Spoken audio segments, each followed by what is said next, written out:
Барлықтарыңызға сәлем. Бүгін өзімнің қысқа компот жабу әдісімен бөлісемін.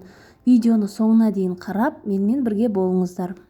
Каналымдағы жаңа видеоларды өткізіп алмас үшін каналға тіркеліп, қоңырау белгісін басуды ұмытпаңыздар.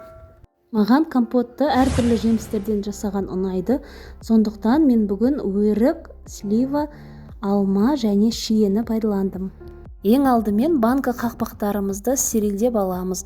Одан кейін кезегімен жемістерімізді салып шығамыз. Мен жемістерді өлшемеймін, шамамен банканың 1/3 бөлігіне немесе жартысына жуық болса болды.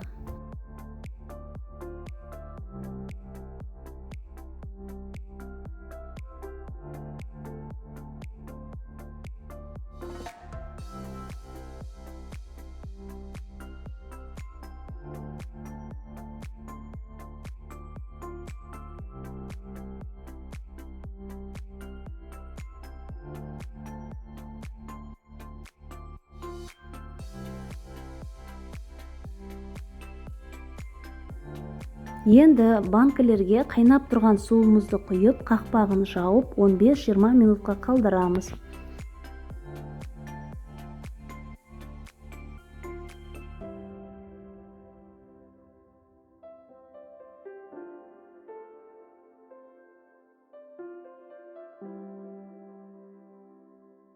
Жиырма минут өткеннен кейін арнайы қақпақтың көмегімен банкідегі суымызды қайтадан ыдысқа құямыз. Одан кейін бұл суды толықтай қайнатамыз. Оған дейін банкілерімізге қантымызды салып шығамыз. Мен әр 2 литрлік банкіге 200 граммнан қант салдым.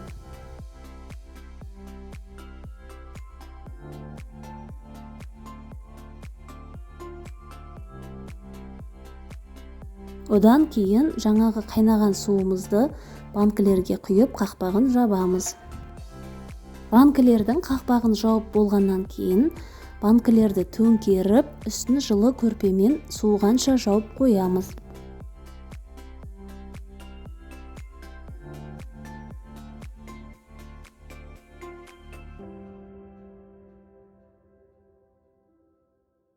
Осымен қысқа арналған әртүрлі жемістерден жасалған компотымыз дайын. Егер видео ұнаса, осы видеоға лайк басып, төменге өз пікірлеріңізді қалдыруға болады.